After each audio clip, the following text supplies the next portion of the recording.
sudah bergerak, ya, semua sholat wajib dikerjakan, bahkan yang sunnah-sunnah, qobliyah, ba'diyah, tahajud, duha dikerjakan. Tapi pemarah juga, masih emosian juga, kan? Gimana? Gak sedikit loh teman-teman yang seperti itu, kan? Iya. Nah, kenapa kok bisa berarti itu bukan sholat, senam namanya. Oh, tapi kan senam sendiri tadi kan juga berimplikasi positif terhadap mentalnya. Sip. Jadi gini mas, kalau orang cuma senam, berarti emosinya aja yang oke. Betul nggak? Tapi dia belum loncat ke sini. Apalagi ketika dia melakukannya didorong oleh motif ketakutan. Fearness. Takut dosa, takut neraka gitu. Makanya kalau kita masuk wilayah kepada kesadaran, kata-kata wajib itu udah bukan harus, tapi perlu. Bahwa saya perlu sholat, bukan saya harus sholat. Karena need ya. Need. Berarti kalau saya udah perlu, saya nggak terpaksa ngerjainnya mas. Iya. Dan kalau udah nggak terpaksa, nggak akan nyari pahala, nggak akan nyari surga. Bukan itu poinnya gitu. Meskipun ya mas, sorry ya, seenggak ngerti-ngertinya orang sholat, nggak apa-apa juga sih. Seenggaknya lagi sholat nggak ngomongin orang aja. Udah, itu udah bagus gitu. Tapi, kalau dia melakukan gitu hanya sebagai rutinitas, dia hanya mengulang-ulang rutinitas, tapi tidak merubah bagaimana dia bisa menjarak antara pikirannya dengan kesadaran. Makanya, orang yang sadar, lawan katanya mabuk. Betul nggak?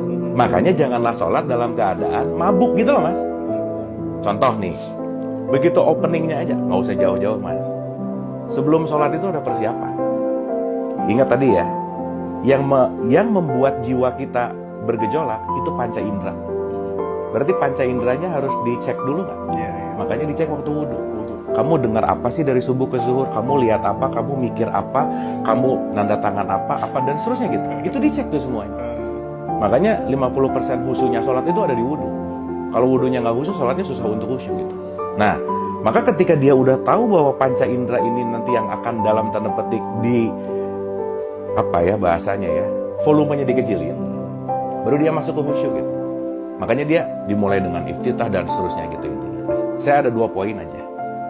Dalam mengerjakan rutinitas keagamaan ritual, pilihannya cuma ada 2. 1 pakai akal, 2 ngikutin dogma dan doktrin. Selesai. Kalau pakai akal, outputnya sadar. Kalau dogma dan doktrin, kebiasaan. Oh iya. Gitu. Nah sekarang ditanya aja, saya ini sholat kebiasaan apa emang perlu gitu? Apa emang karena takut dosa gitu? Padahal poinnya bukan itu gitu.